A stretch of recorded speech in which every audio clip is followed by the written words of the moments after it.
દીકરી નાની હોય કે મોટી, કેજીમાં ભણતી હોય કે કોલેજમાં, કુંવારી હોય કે કન્યા, પરંતુ મિત્રો દીકરી તો સદાય દીકરી જ રહે છે. નાનપણમાં પિતા સાથે ચકચક બોલતી, માતાનું માન ન રાખતી, ભાઈને ભાળ્યો ન મૂકતી, પરંતુ મિત્રો શેરીમાં શીપલા ઉડાડી નાખતી. પરંતુ મિત્રો જ્યારે દીકરી મોટી થાય છે ને ત્યારે તે ગંભીરતા ધારણ કરી લેતી હોય છે. લગ્ન સમયે પીઠી ચોડાતી હોય ત્યારે તેને ખબર પડે છે કે મારી જાન ગામમાંથી શેરીમાં આવી છે, મારી જાન ગામમાંથી શેરીમાં આવી છે.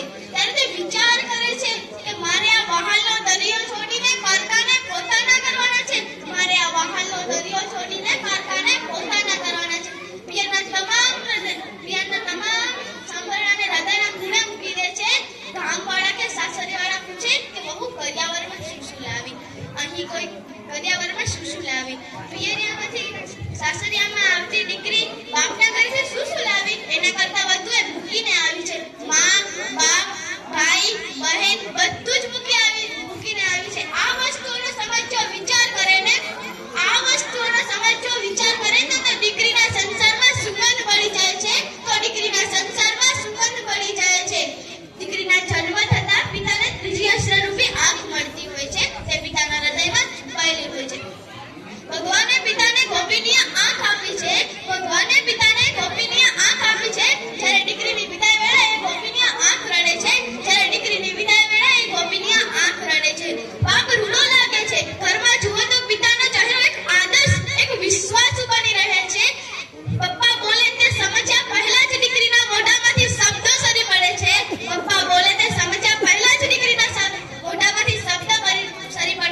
એ હા પપ્પા, આવી પપ્પા, એનું નામ જ દીકરી. સાસરિયામાંથી પિયરિયામાં આવતી દીકરી કાંઈ લેવા નથી આવતી, એ તો પિતાની ખબર લેવા આવે છે. જતી વખતે બધા ઘરના સભ્યોને સૂચનાઓ આપતી જાય છે કે મમ્મી પપ્પાને આદુવાળી ચાય આપજો, પહેલા પપ્પાને હેરાન પરેશાન ન કરતો, હું તારા આધારે જાઉં છું.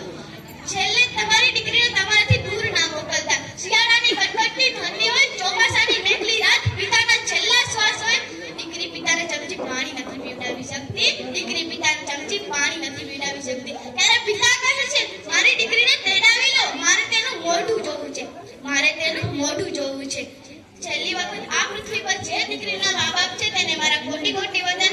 ગગન કી શોભા સિતારોं से होती है,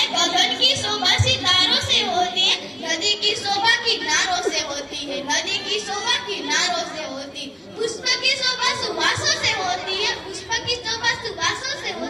घर की शोभा बेटी से होती है.